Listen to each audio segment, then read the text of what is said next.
नमस्कार दोस्तों, आपका स्वागत है आरकेसी फाइनेंस वेल्थ हब में। क्या आपने कभी सोचा है कि कुछ लोग साधारण नौकरी करने के बावजूद करोड़पति बन जाते हैं, जबकि कुछ लोग ऊंची सैलरी होने के बाद भी आर्थिक तनाव में रहते हैं? हम अक्सर मानते हैं कि पैसा कमाने के लिए सबसे जरूरी चीज है अधिक आय, बड़ी डिग्री या शेयर बाजार की गहरी जानकारी। लेकिन मॉर्गन हाउसल अपनी विश्व प्रसिद्ध पुस्तक दी साइकोलॉजी ऑफ मनी में बताते हैं कि धन का संबंध केवल गणित से नहीं बल्कि मानव व्यवहार से है। ये किताब हमें सिखाती है कि निवेश में सफलता केवल सही स्टॉक चुनने से नहीं मिलती, बल्कि सही मानसिकता, धैर्य, अनुशासन और समय के साथ बने रहने से मिलती है। आज की इस ऑडियो बुक समरी में हम इस किताब के सबसे महत्वपूर्ण सिद्धांतों को सरल हिंदी में समझेंगे और जानेंगे कि एक भारतीय निवेशक इन्हें अपने जीवन में कैसे लागू कर सकता है। अध्याय 1, पैसा और व्यवहार। मॉर्गन हाउसल कहते हैं कि पैसे के मामले में लोग तर्क से कम और भावनाओं से ज्यादा निर्णय लेते हैं। मान लीजिए दो लोगों ने एक ही समय पर निवेश शुरू किया। दोनों ने समान राशि लगाई, लेकिन जब बाजार गिरा तो पहले व्यक्ति ने डरकर निवेश बेच दिया, जबकि दूसरे व्यक्ति ने धैर्य रखा और निवेश जारी रखा। 10 या 20 साल बाद दोनों के परिणाम पूरी तरह अलग हो सकते हैं। यही इस किताब का पहला और सबसे बड़ा संदेश है। निवेश में सफलता का सबसे बड़ा कारण आपका व्यवहार है। बाजार ऊपर जाएगा, नीचे जाएगा, समाचार बदलेंगे, विशेषज्ञ अपनी राय बदलेंगे, लेकिन यदि आपका व्यवहार स्थिर है तो लंबे समय में आपके सफल होने की संभावना बहुत अधिक है। अध्याय 2, भाग्य और जोखिम। हम अक्सर सफल लोगों को देखकर सोचते हैं कि उन्होंने सब कुछ अपनी मेहनत से हासिल किया है।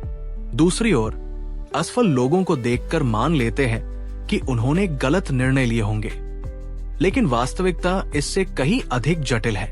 हर निवेश यात्रा में भाग्य और जोखिम दोनों मौजूद होते हैं। किसी व्यक्ति ने सही समय पर निवेश किया, सही उद्योग चुना या सही अवसर मिल गया, इसमें भाग्य का भी योगदान हो सकता है। इसी तरह कोई अच्छा निवेशक भी किसी अप्रत्याशित घटना के कारण नुकसान उठा सकता है। इसलिए मॉर्गन हाउसल सलाह देते हैं कि किसी की सफलता या असफलता को देखकर पूरी कहानी मत बनाइए। अपने निवेश निर्णयों में हमेशा ये मानकर चलिए कि भविष्य पूरी तरह आपके नियंत्रण में नहीं है। अध्याय 3, चक्रवृद्धि की असली शक्ति। किताब का सबसे शक्तिशाली अध्याय है।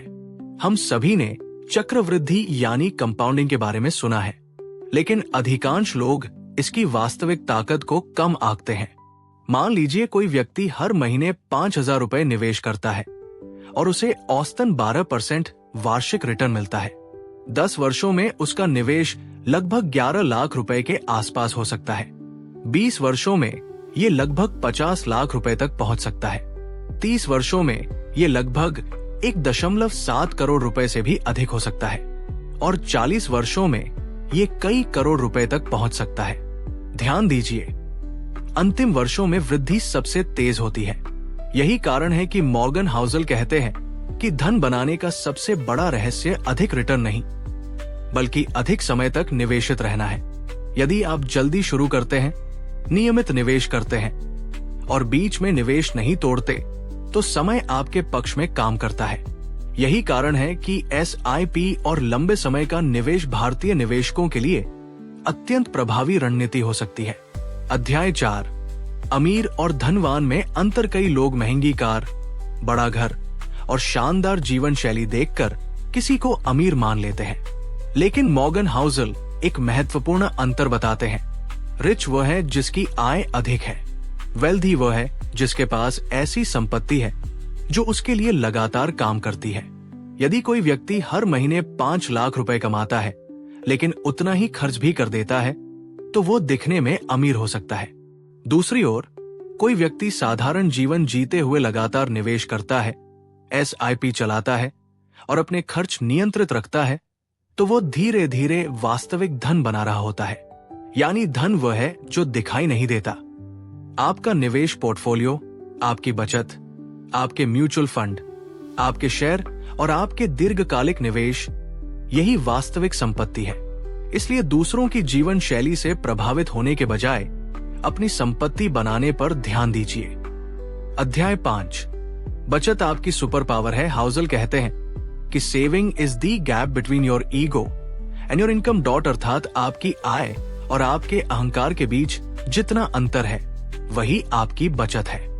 बहुत से लोग आय बढ़ने के साथ साथ खर्च भी बढ़ा देते हैं। नई कार, बड़ा घर, महंगे गैजेट और लगातार लाइफस्टाइल इन्फ्लेशन। लेकिन जो लोग अपनी आय बढ़ने के बाद भी खर्च को नियंत्रित रखते हैं वही लंबे समय में धनवान बनते हैं। भारतीय संदर्भ में देखें तो यदि कोई व्यक्ति अपनी आय का 20% से 30% नियमित रूप से निवेश करता है तो वो लंबे समय में बड़ी संपत्ति बना सकता है। याद रखिए, आप कितना कमाते हैं उससे अधिक महत्वपूर्ण है कि आप कितना बचाते और निवेश करते हैं। अध्याय 6, लंबे समय तक निवेशित रहना सबसे बड़ी रणनीति है। हाउसल कहते हैं कि निवेश में सबसे कठिन काम सही शेयर चुनना नहीं है, बल्कि लंबे समय तक निवेशित बने रहना है। कल्पना कीजिए कि दो निवेशकों ने एक ही राशि निवेश की। पहले निवेशक ने हर गिरावट में घबराकर निवेश बेच दिया और फिर बाद में ऊंचे दाम पर वापस खरीदा। दूसरे निवेशक ने बाजार के उतार चढ़ाव को सामान्य माना और अपना S.I.P तथा निवेश लगातार जारी रखा। 20 वर्षों के बाद दूसरा निवेशक अक्सर पहले निवेशक से बहुत आगे निकल जाता है। यही कारण है कि शेयर बाजार में सबसे बड़ा लाभ उन लोगों को मिलता है जो समय के साथ टिके रहते हैं। भारत में भी हमने कई बार देखा है कि बाजार में बड़ी गिरावट आई 2008, 2020 और अन्य कठिन दौर, लेकिन जिन्होंने निवेश जारी रखा वे बाद के वर्षों में मजबूत रिटर्न पाने वालों में शामिल रहे। इसलिए मॉर्गन हाउसल कहते हैं कि time in the market is more important then timing the market dot, यानी बाजार में लंबे समय तक बने रहना सही समय पकड़ने से अधिक महत्वपूर्ण है। अध्याय 7, बाजार की गिरावट सामान्य है। अधिकांश नए निवेशक बाजार गिरते ही सोचते हैं कि सब कुछ खत्म हो गया, लेकिन वास्तविकता यह है कि मार्केट क्रैश निवेश यात्रा का हिस्सा है। जैसे मौसम में गर्मी, बारिश और सर्दी आती है, वैसे ही शेयर बाजार में तेजी और मंदी आती है। यदि आप इक्विटी म्यूचुअल फंड्स या स्टॉक्स में निवेश कर रहे हैं तो गिरावट असामान्य नहीं है। मॉर्गन हाउसल बताते हैं कि जो निवेशक हर गिरावट से बचना चाहता है वो अक्सर सबसे बड़ी वृद्धि भी खो देता है। मान लीजिए आपका निवेश 20% गिर गया। यदि आपने डरकर बेच दिया तो नुकसान वास्तविक हो गया, लेकिन यदि आपने निवेश बनाए रखा और समय दिया तो वही निवेश भविष्य में नई ऊंचाइयों तक पहुंच सकता है। भारतीय निवेशकों के लिए ये विशेष रूप से महत्वपूर्ण है क्योंकि SIP का सबसे बड़ा लाभ तब मिलता है जब बाजार गिरता है और कम कीमत पर अधिक यूनिट्स मिलती है। इसलिए अगली बार जब बाजार गिरे तो घबराने के बजाय ये सोचिए कि क्या मैं अपने लक्ष्य के लिए अभी भी निवेश कर रहा हूं। अध्याय 8, मार्जिन ऑफ सेफ्टी, सुरक्षा का आंतरिक सिद्धांत बेंजामिन ग्राहम की सोच से भी जुड़ा है और मॉर्गन हाउसल इसे व्यवहारिक दृष्टि से समझाते हैं। जीवन और निवेश दोनों में अनिश्चितता रहती है, इसलिए हमेशा अपने पास सुरक्षा का अंतर यानी मार्जिन ऑफ सेफ्टी होना चाहिए। उदाहरण के लिए, यदि आपका मासिक खर्च 50,000 रुपए है तो केवल एक महीने की बचत पर्याप्त नहीं है। 6 से 12 महीने का इमरजेंसी फंड आपको मानसिक शांति देता है। इसी तरह निवेश में भी ऐसी योजना बनाइए कि यदि बाजार कुछ वर्षों तक कमजोर रहे तब भी आपको अपने निवेश को मजबूरी में बेचना न पड़े। मार्जिन ऑफ सेफ्टी केवल पैसे की सुरक्षा नहीं है बल्कि निर्णय लेने की स्वतंत्रता भी देता है। अध्याय 9, स्वतंत्रता ही धन का सबसे बड़ा उद्देश्य है। बहुत लोग सोचते हैं कि धन का उद्देश्य महंगी कार, बड़ा घर या विलासिता है, लेकिन मॉर्गन हाउसल कहते हैं कि पैसे का सबसे बड़ा मूल्य है स्वतंत्रता। स्वतंत्रता का अर्थ है आप किस काम को करना चाहते हैं, किस शहर में रहना चाहते हैं, कब काम करना चाहते हैं और कब आराम करना चाहते हैं। यदि आपके निवेश से आपकी आय का कुछ हिस्सा आने लगे तो आपके पास विकल्प बढ़ जाते हैं। यही वास्तविक फाइनेंशियल फ्रीडम है। इसलिए निवेश केवल करोड़पति बनने का साधन नहीं है। निवेश आपको समय खरीदने की क्षमता देता है और समय जीवन की सबसे मूल्यवान संपत्ति है। अध्याय 10, दूसरों से तुलना सबसे महंगी गलती। सोशल मीडिया के दौर में ये समस्या और भी बढ़ गई है। कोई व्यक्ति मल्टीबैगर स्टॉक दिखाता है, कोई क्रिप्टो में बड़ा लाभ बताता है, कोई ट्रेडिंग से लाखों कमाने का दावा करता है। मॉर्गन हाउसल कहते हैं कि कंपैरिजन डिस्ट्रॉयज गुड डिसीजंस। जब आप दूसरों की सफलता देखकर अपने लक्ष्य बदलते हैं तो आप अनावश्यक जोखिम लेने लगते हैं। यदि आपका लक्ष्य 20 वर्षों में बच्चों की शिक्षा, घर खरीदना या रिटायरमेंट है, तो किसी और की तेज कमाई देखकर अपनी रणनीति बदलना उचित नहीं है। हर निवेशक की परिस्थितियां अलग होती है, आय अलग, जिम्मेदारियां अलग, जोखिम क्षमता अलग और लक्ष्य अलग। इसलिए अपने निवेश की तुलना केवल अपने लक्ष्य और अपनी प्रगति से कीजिए। अध्याय 11, पर्याप्तता को पहचानिए। कितना पैसा पर्याप्त है? ये प्रश्न बहुत कम लोग पूछते हैं। कई लोग अधिक कमाने की दौड़ में लगातार जोखिम बढ़ाते जाते हैं। मॉर्गन हाउसल कहते हैं कि knowing when you have enough is one of the most important financial skills.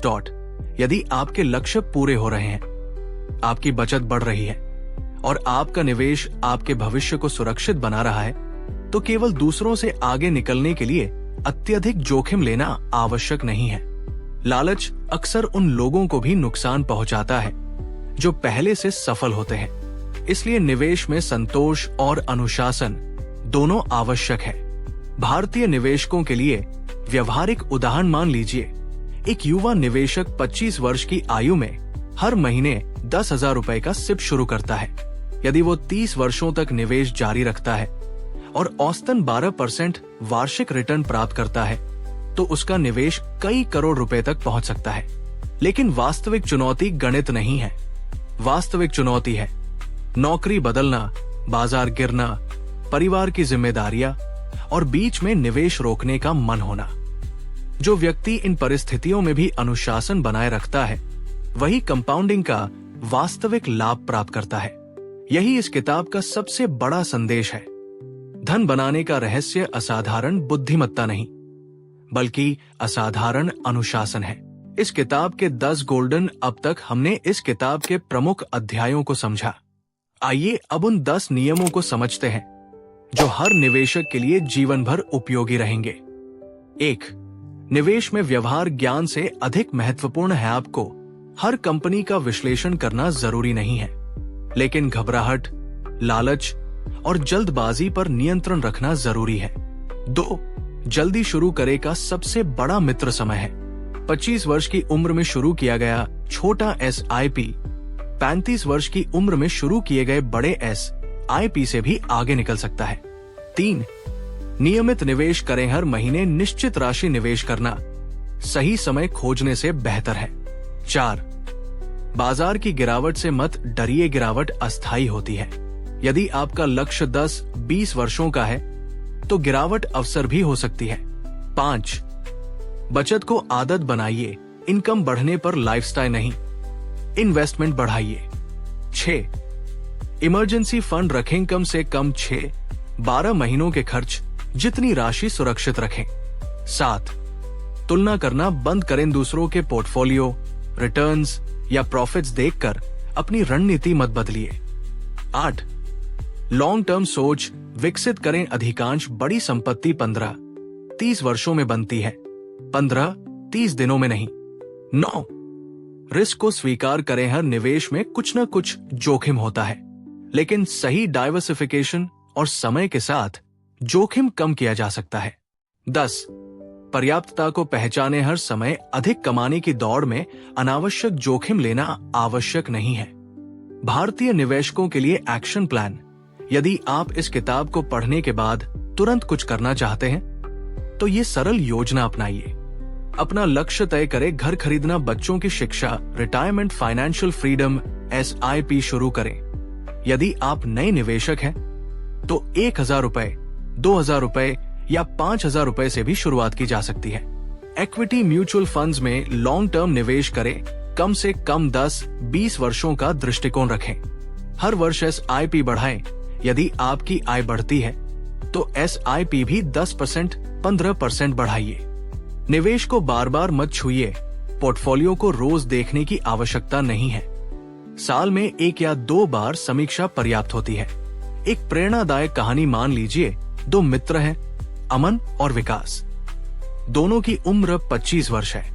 दोनों की आय 50,000 रुपए प्रति माह है। अमन हर महीने 8,000 रुपए का सिप शुरू करता है और अगले 30 वर्षों तक उसे जारी रखता है। विकास पहले 10 वर्षों तक निवेश नहीं करता। बाद में वो 15,000 रुपए प्रति माह निवेश शुरू करता है। आश्चर्य की बात यह है कि कई परिस्थितियों में अमन का फाइनल कॉर्पस विकास से अधिक हो सकता है। क्यों? क्योंकि अमन ने समय को अपना साथी बनाया। यही कंपाउंडिंग की असली शक्ति है। इस किताब का सबसे बड़ा संदेश, यदि मुझे पूरी किताब को केवल एक वाक्य में समझाना हो, तो वो होगा, धन बनाने का रहस्य अधिक कमाना नहीं, बल्कि सही व्यवहार के साथ लंबे समय तक निवेशित रहना है। बाजार बदलेंगे, सरकारें बदलेंगी, ब्याज दरें बदलेंगी, तकनीक बदलेगी, लेकिन धैर्य, अनुशासन, नियमित निवेश और समय, ये 4 सिद्धांत हमेशा काम करेंगे। दी साइकोलॉजी ऑफ मनी हमें ये नहीं सिखाती कि अगला मल्टीबैगर स्टॉक कौन सा होगा। ये हमें सिखाती है कि ऐसा निवेशक कैसे बने जो किसी भी बाजार परिस्थिति में सही निर्णय ले सके। यदि आप नियमित सिप करते हैं, खर्च नियंत्रित रखते हैं, इमरजेंसी फंड बनाते हैं और 15-20 वर्षों तक धैर्य रखते हैं, तो आपके फाइनेंशियल गोल्स पूरे होने की संभावना बहुत बढ़ जाती है। याद रखिए, पैसा कमाना एक कौशल है, लेकिन पैसा संभालना और बढ़ाना एक मानसिकता है। दोस्तों, यदि ये ऑडियो बुक समरी आपके लिए उपयोगी रही हो, तो इसे अपने परिवार और दोस्तों के साथ अवश्य साझा करें, ताकि अधिक से अधिक लोग समझदारी से निवेश करना सीख सकें। ऐसी ही और सरल Hindi financial audio book summaries, mutual fund guides, SIP strategies, stock market lessons और वेल्थ बिल्डिंग कंटेंट के लिए आरकेसी फाइनेंस वेल्थ हब को सब्सक्राइब करना न भूलें। मैं हूं आपका साथी और हम फिर मिलेंगे एक नई फाइनेंशियल ऑडियो बुक समरी के साथ। तब तक याद रखिए, नियमित निवेश कीजिए, लंबे समय तक बने रहिए और अपने भविष्य को आर्थिक रूप से मजबूत बनाइए। धन्यवाद। जय हिंद, जय भारत।